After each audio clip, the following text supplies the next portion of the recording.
नमस्कार। आज दिनांक 23 जनवरी 2023 को लोहड़ी का त्यौहार भी है। इस त्यौहार पर सर्वप्रथम मैं सभी अपने दर्शकों को डॉट न्यूज़ की ओर से तथा अपनी ओर से हार्दिक शुभकामनाएं देता हूं तथा उनके उज्जवल भविष्य की कामना करता हूं और कामना करता हूं कि ये त्यौहार उनके भविष्य में खुशहाली लेकर आए। अब चलते हैं आज के मॉर्निंग न्यूज़ समाचार की ओर। सर्वप्रथम दुखद समाचार है। पूर्व केंद्रीय मंत्री एवं जनता दल यूनाइटेड के पूर्व अध्यक्ष शरद यादव का 75 वर्ष की उम्र में गुरुग्राम के मैक्स अस्पताल में निधन हो गया। वे 7 बार सांसद रहे तथा 2 बार केंद्रीय मंत्री भी रह चुके थे। वे शायद पहले ऐसे सांसद हैं जो कि 3 प्रदेशों का प्रतिनिधित्व कर चुके थे। इंजीनियरिंग ग्रेजुएट श्री यादव उत्तर प्रदेश के बदायूं से, जबलपुर के संसद क्षेत्र से तथा बिहार के मधेपुरा सांसद रहे थे। वे प्रतिभाशाली और सौम्य विचारधारा वाले समाजवादी सांसद रहे हैं।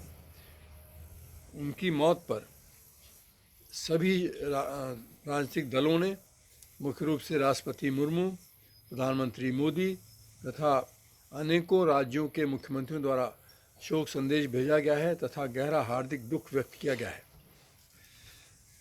दक्षिण सूडान में संयुक्त राष्ट्र मिशन में तैनात भारतीय सैनिकों की टुकड़ी को प्रतिष्ठित संयुक्त राष्ट्र पदक से सम्मानित किया गया है। उल्लेखनीय है कि 1171 सैनिकों की ये टुकड़ी, जिसमें 5 महिलाएं भी शामिल हैं, को ये प्रतिष्ठित सम्मान दिया गया है। इसका नेतृत्व भी महिला मेजर द्वारा किया गया था। मेजर जयस्लीन चड्ढा इस टुकड़ी का नेतृत्व कर रही थी। दिल्ली के कंझावाला के नए वर्ष के प्रथम दिवस के दिन हिट एवं ड्रैग मामले में केंद्रीय गृह मंत्रालय ने उपायुक्त पुलिस से जवाब तलब करने, 3 पीसीआर तथा 2 पुलिस पिकेट पर तैनात पुलिसकर्मियों के निलंबन कर अनुशासनात्मक कार्रवाई के निर्देश दिए हैं। दिल्ली की आम आदमी पार्टी की सरकार तथा उपराज्यपाल के बीच नया विवाद खड़ा हो गया है। उल्लेखनीय है कि दिल्ली के शिक्षा मॉडल की तारीफ वैश्विक स्तर पर हो रही है। यहाँ के शिक्षकों को विदेशों में भेजने का उपराज्यपाल द्वारा आपत्ति दर्ज की गई है। पूर्व में भी शिक्षकों को विदेश में प्रशिक्षण तथा एक्सपोजर के लिए भेजा जाता रहा है, परंतु वर्तमान उपराज्यपाल श्री वी.के. सक्सेना द्वारा यह आपत्ति व्यक्त की गई कि पूर्व में जो लोग भेजे गए हैं उनका निवेश तथा लाभ रेशियो पता किया जाए।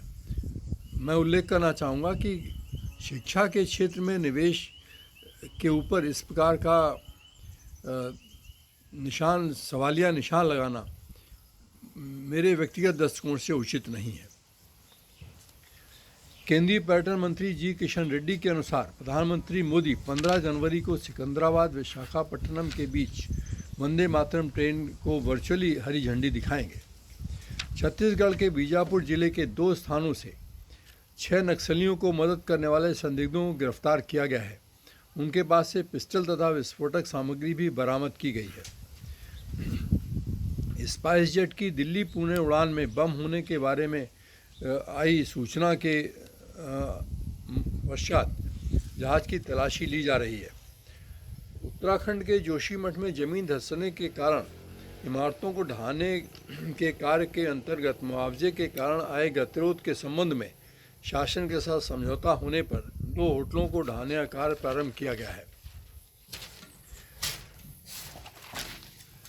मेघालय में चुनाव से पूर्व टीएमसी के 2 विधायकों द्वारा सत्ताधारी पार्टी एनपीपी ज्वाइन कर ली गई है। हुबली में युवा महोत्सव में बोलते हुए प्रधानमंत्री मोदी ने युवकों से कहा, यह इतिहास का विशेष समय है, आप इसकी विशेष पीढ़ी हैं तथा आपका विशेष अभियान है कि विश्व के पटल पर आप भारत की विशेष छाप छोड़ें। हमें अति विकसित देशों से आगे निकलने के लिए सकारात्मक विस्फोट करना होगा। युवा शक्ति की यात्रा में युवा शक्ति भारत की यात्रा में प्रेरक शक्ति है। भारत की आर्थिक प्रगति युवाओं को महान अवसर उपलब्ध करा रही है। भारत पूरे विश्व में खिलौनों से लेकर पर्यटन तक, रक्षा से लेकर डिजिटल तक सुर्खियों में है। सूचना प्रौद्योगिकी मंत्री राजीव चंद्रशेखर के अनुसार भारत ऑनलाइन गेमिंग के विकास के लिए प्रतिबद्ध है, परंतु वो स्वनियंत्रण वाली संस्था की अनुमति देने के पक्ष में नहीं है, जैसा प्रस्तावित किया गया है। सीबीआई ने पूर्व केंद्रीय वित्त सचिव अरविंद मायाराम के ऊपर भ्रष्टाचार के संबंध में उनकी पैमाइश पर छापेमारी की है। इस कार्यवाही पर प्रतिक्रिया देते हुए कांग्रेस ने कहा कि भारतीय जनता पार्टी भय, बदनामी तथा धमकी की राजनीति करती है। उल्लेखनीय है कि ये कार्रवाई अरविंद मायाराम के एक दिन पूर्व भारत जोड़ो यात्रा में चलने के पश्चात की गई है। बैंक ऑफ बड़ौदा की शिकायत के आधार पर सीबीआई ने मुंबई आधारित प्रतिभा इंडस्ट्री लिमिटेड के ऊपर 4,957 करोड़ रुपए के बैंक घोटाले में कार्रवाई की है। केंद्रीय पर्यावरण मंत्री भूपेंद्र यादव ने कहा कि विकसित देशों ने हमारी पर्यावरण संसाधनों को हड़प लिया है, उन्हें इसको स्वीकार करने का समय है। देश का विकास तथा जैव विविधता संरक्षण दोनों महत्वपूर्ण है, हम किसी एक को भी नकार नहीं सकते। उन्होंने कहा कि भारत मौसम परिवर्तन, क्लाइमेट चेंज के प्रभाव से निपटने, विकासशील देशों का सहयोग करने तथा विकास के लक्ष्यों को प्राप्त करने के लिए प्रतिबद्ध है। CDRA central drug regulatory authority ने सीरम इंस्टीट्यूट ऑफ इंडिया के कोविड वैक्सीन कोवावैक्स को हेट्रोजेनस बूस्टर डोज को वयस्कों को इस्तेमाल में करने के लिए अपनी संस्तुति दे दी है। जम्मू कश्मीर के गंदेरवाल जिले के सोनमर्ग में हिमस्खलन से मजदूरों की मौत हो गई है। Delhi commission for women issues ने MS धोनी तथा विराट कोहली की बच्चियों तथा पत्नियों के संबंध में सोशल मीडिया पर घृणा तथा पूर्वाग्रहग्रस्त पोस्ट करने को लेकर शहर की पुलिस को ऐसे पोस्टकर्ताओं पर प्राथमिकी दर्ज करने के लिए नोटिस भेजा है। कांझावाला हिट एंड ड्रग मामले के आरोपी आशुतोष भारद्वाज को उच्चतम न्यायालय ने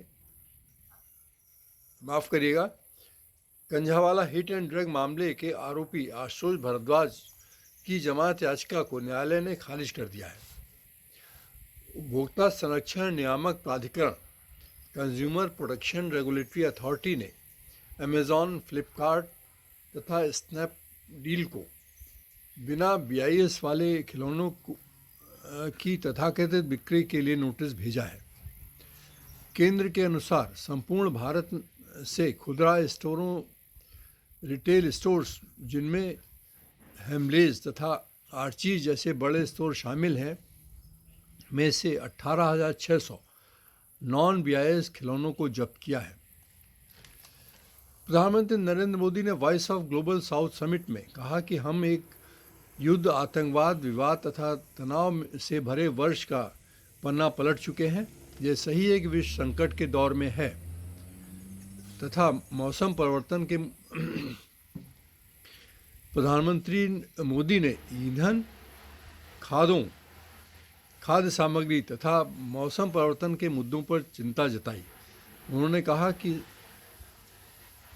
यद्यपि अधिकांश चुनौतियां ग्लोबल साउथ के द्वारा नहीं पैदा की गई हैं, परंतु वे हमारे ऊपर सर्वाधिक प्रभाव डाल रही हैं। हमारा भविष्य सर्वाधिक दांव पर लगा है। भारत हमेशा अपने विकास के अनुभवों को अपने भाइयों के साथ साझा करता रहा है। G20 देशों की अध्यक्षता के समय ये हमारा नैसर्गिक दायित्व है कि हम ग्लोबल साउथ देशों की आवाज़ जोरदारी से उठाएं। ये कहना मुश्किल है कि अस्थिरता की स्थिति कब तक रहेगी। यद्यपि वर्तमान में स्थिरता है, परंतु ये कब तक रह पाएगी ये कहना मुश्किल है। प्रधानमंत्री मोदी ने यह भी कहा कि हमें अपनी व्यवस्था तथा अपना वातावरण स्वयं निर्मित करना होगा। हम दूसरों पर ज़्यादा समय पर निर्भर नहीं रह सकते। दिल्ली के उप मुख्यमंत्री मनीष सिसोदिया ने कहा कि उन्होंने पार्टी के सचिव से विज्ञापनों के डिटेल मांगे हैं ताकि वो ये देख सकें कि उसमें अवैधानिक क्या है। उन्होंने दिल्ली के उपराज्यपाल से कहा कि अधिकारियों का दुरुपयोग ना करें तथा सरकार को काम करने दें। उन्होंने बीजेपी से पूछा कि क्या वो अपने मुख्यमंत्रियों से दिल्ली में प्रकाशित विज्ञापनों के व्यय की वसूली करेगी। थल सेनाध्यक्ष मनोज पांडे के अनुसार लाइन ऑफ एक्चुअल कंट्रोल पर हमारी सेनाएं मजबूत इरादे से तैनात हैं। एलओसी पर सीज फायर है, परंतु आतंकवादियों का सीमा पार से समर्थन जारी है। हमारे पास किसी भी परिस्थिति से निपटने के लिए पर्याप्त सैन्य बल है। सीमा पार परिस्थिति स्थिर है, नियंत्रण में है, परंतु अनप्रेडिक्टेबल है।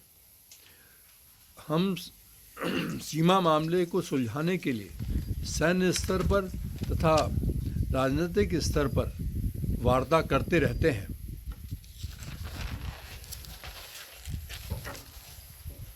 अब चलते हैं खेल समाचारों की ओर। भारतीय पुरुष हॉकी टीम का हॉकी विश्व कप का पहला मैच स्पेन से होगा। स्पेन युवा तथा कम अनुभव रखने वाली टीम है तथा भारत की टीम युवा तथा अनुभवी खिलाड़ियों की एक मिश्रित टीम है। भारत को जीतने के लिए अच्छा प्रदर्शन करना होगा, अच्छा खेल दिखाना होगा। केवल अनुभव से हम जीत हासिल नहीं कर सकते। जैसा कि भारतीय कोच ग्राहम रीड ने कहा, भारत ने श्रीलंका के विरुद्ध खेले गए द्वितीय एक दिवसीय मैच में श्रीलंका को 4 विकेट से हराकर 3 मैचों की श्रृंखला में 2-0 से बढ़त हासिल कर ली है। भारत के HS Prannoy Malaysian open badminton के क्वार्टर फाइनल में प्रवेश कर गए हैं। उन्होंने प्री क्वार्टर फाइनल में इंडोनेशिया के चिको और द्विवांडोयो को 21-19, 15-21, 21-16 से हराया। अंतर्राष्ट्रीय समाचारों में रूस यूक्रेन युद्ध में रूसी रक्षा मंत्री ने जनरल स्टाफ प्रमुख वोलोदिमीर गेरासिमोव को यूक्रेन युद्ध के लिए नया रूपरेखा बनाने तथा नई ताकत से हमले के लिए नियुक्त किया है। इससे इस युद्ध की भीषणता और बढ़ने की संभावना है। ब्राज़ील में बोल्सोनारो के समर्थकों का बड़ा प्रदर्शन एवं विरोध विफल हो गया है। पेरू में अपदस्थ राष्ट्रपति पेट्रो कैस्टिलो के समर्थन में प्रदर्शन एवं सरकार का विरोध जारी है। इन विरोधों में अब तक 47 लोगों की मौत हो चुकी है। एलन मस्क 1 लाख किलो का स्टारशिप लॉन्च करने जा रहे हैं। यदि ये मिशन सफल हो गया तो वो नासा को पीछे छोड़ देंगे और मंगल पर पहुंचने की उनकी संभावना है। मस्क इसके जरिए अंतरिक्ष पर्यटन को भी प्रारंभ करना चाहते हैं। वैज्ञानिक शोध पत्रों के प्रकाशन में चीन दुनिया का सबसे अधिक शोध प्रकाशन करने वाला देश बन गया है। उसने 2019 में 8,422 शोध पत्र प्रकाशित किए, जबकि अमेरिका ने 7,959 तथा यूरोपीय संघ ने 6,074 लेख प्रकाशित किए थे। आर्थिक समाचारों में सरकारी आंकड़ों के अनुसार भारत में नवंबर 2022 में उत्पादकता दर 7.1% बढ़ी तथा खुदरा मुद्रास्फीति संपूर्ण वर्ष में सबसे कम 5.72% रही। भारत की दिग्गज कंपनी आईटी कंपनी इन्फोसिस ने दिसंबर में समाप्त हुए तिमाही में 20% का राजस्व में उछाल दर्शाते हुए संपूर्ण वर्ष में राजस्व में 16 से 16.5% की बढ़ोतरी दर्शाई है। डॉलर के मुकाबले रुपया 13 पैसे मजबूत होकर 81 रुपये 55 पैसे पर बंद हुआ तथा सेंसेक्स 147.47 पॉइंट नीचे गिरकर 59,958 रुपये 3 पैसे पर तथा निफ्टी 37.5 पॉइंट गिरकर 17,858.2 पर बंद हुआ।